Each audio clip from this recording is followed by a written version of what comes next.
Hi everyone, my name is Frederico Aranha, but please call me Fred. Welcome to my course IT Governance Implementation Fundamentals.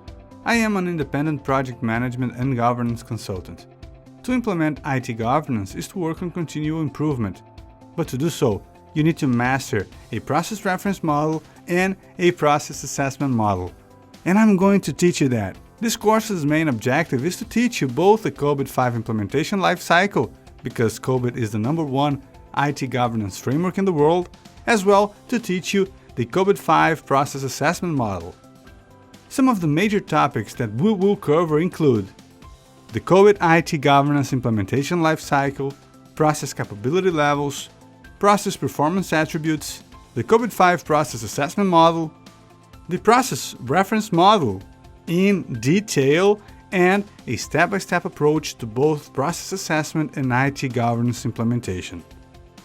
By the end of the course, you'll have a complete understanding of what IT governance is and how it can be assessed and implemented. From here, continue your learning by taking our last course in this path, preparing for the COBIT 5 Foundation exam, and become a COBIT 5 certified professional. I hope you'll join me in this journey and learn with me to put COBIT 5 and IT governance into practice through process assessment and the COBIT 5 implementation lifecycle steps.